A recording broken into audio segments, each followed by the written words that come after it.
Right, F324 June 2015 paper. Before we get started, here were the grade boundaries. So here are the raw marks out of 60. So 42 out of 60 for an A grade. Question 1 is about two compounds, compound A, which they've drawn for you, and also compound B. They are in a mixture and you want to separate them out by gas chromatography, mass spectroscopy. Right, so you've got a column and that is packed with solid beads. I'll draw some beads in there.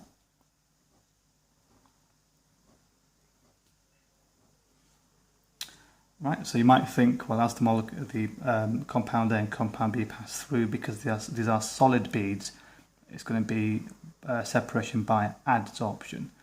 Well, not quite. Okay, keep reading the question. You then have a liquid polymer that coats those solid beads.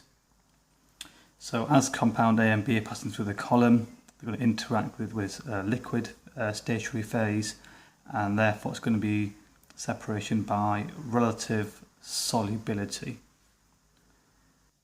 So compound A and compound B pass through the column, and the very first compound to leave the column, here's a mass spectra for that compound. Whenever you're given a mass spectra, you look for the peak furthest towards the right hand side. That's the molecular ion peak. Here it comes at 124. Right, so we know if the molecular ion peak is at 124, therefore the molecular mass is also 124, and they want you to identify which compound comes off first. So all you want to do is go back to compound A and compound B, work out the molecular mass, and whichever one has a mass of 124, that must correspond to this mass spectra. So a little bit more tricky working out the molecular formula when you've got skeletal diagrams. Remember, each where two lines meet this carbon has 4 bonds, you're going to have a H here. Compound A has got a molecular mass of 122, compound B 124, which matches with the mass spectra. So the first compound to leave the column must have been compound B. Right, so we've identified that it was compound B, but they also want a reason for your answer. Okay, the reason is, of course, because that's the compound which has the molecular mass of 124, because the molecular ion peak is 124. Okay, so what does the answer to part B suggest about the interaction of this compound? And they were talking about compound B in the last section, which was the first one to leave the column. So if it was the first one to leave the column, it must mean it was not very soluble in that liquid stationary phase. If it was soluble in that liquid stationary phase, it would have taken much longer to pass through the column, and therefore compound A would have been the first one to leave the column. Okay, so compound B, if it was the first one to leave the column, it must mean it is less soluble in that stationary phase. Or an alternative answer could even have said that compound B is actually more soluble in the mobile phase. Then I move on to compound A, and so that compound A solely forms an ester, and it's found in red wine. And they've got a flow chart of reactions down here with some blanks for you to fill in. Right, so first of all, CHO is an aldehyde. If it was COH, that would have been an alcohol. And COO is a carboxylic acid. So what you've done here is oxidize the aldehyde to the carboxylic acid. Just drawn out the functional group here. Right, and that's done by... Right, so you oxidize an aldehyde to a carboxylic acid with acidified potassium dichromate. There's also one more way you could do it. You can also use Tollens reagent, because Tollens reagent also oxidizes a aldehyde to a carboxylic acid. Okay, and then the next one, once again you got the aldehyde.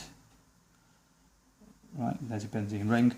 NaBH4 is going to get reduced down back to the alcohol, so it's going to go down to CH2OH. Okay, so there's my benzene ring with that phenol, and then you're going to have a C. It now becomes a CH2 attached to a OH. So not the OH directly attached to the benzene ring. You have got a carbon there as well. Right, and then these two are going to react, it says, to make an ester. And you know when you make an ester, it's the alcohol, the H falls off, and also the OH from the acid falls off. Get a new bond between the O in the alcohol and the CO in the acid. I'm just going to really draw out the alcohol first. Right, so I've taken off the H from the alcohol that goes to make water, as well as the OH from the acid that goes to make water. So I'm going to have a new bond between the O in the alcohol and the CO in the carboxylic acid. So here's my C double bond O, and then to draw the rest of the molecule. So the CO was attached to a benzene ring. Right, and then between that CO, where it was attached to the benzene ring, there was one carbon in between the OH, so one carbon in between the OH of the phenol. There was actually another possible answer. You could also have had not the OH from the alcohol, but the OH on the phenol in compound C reacting with the acid.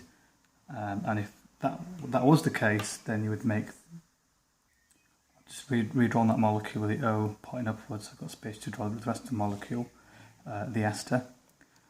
Right, so if this O would have been attached to that acid group to make the ester bond, there's a CO from the carboxylic acid, or what was the carboxylic acid, attached to the benzene ring, and then you had an OH over here as well. Okay, so either one of those two possible answers, or 1 mark for the ester.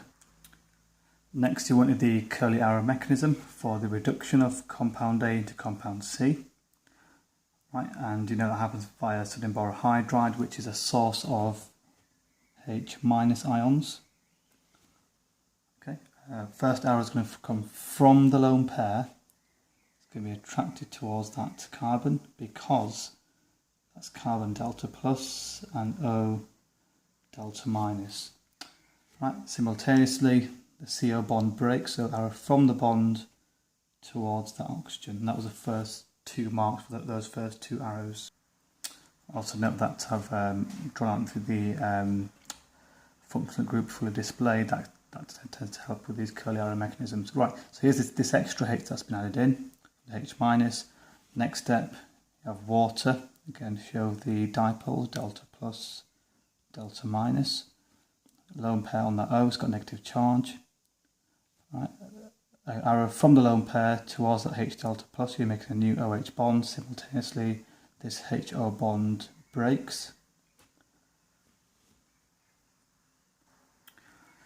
Okay, so now we're going to hit CH2OH, and of course you also make hydroxide OH minus.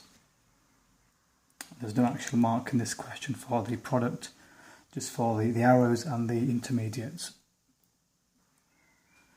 Right, part D. So it's a phenol, but you've also got this OCH3 group on there, and it says compound B, 1 mole of compound B reacts with 2 moles of bromine, which sort of makes sense because recall that when you've got phenol, it can react with 3 moles of bromine, and you get 2, 4, 6 tribromophenol, which is a white precipitate. Now, the number 6 position is actually being already substituted. The H has already gone for an OCH3, so that makes sense that you're going to have 2 bromines on this compound. Okay, so it's with 2 moles of Br2, and of course you're going to get 2, 4, and of course we're also going to make 2 HBr here.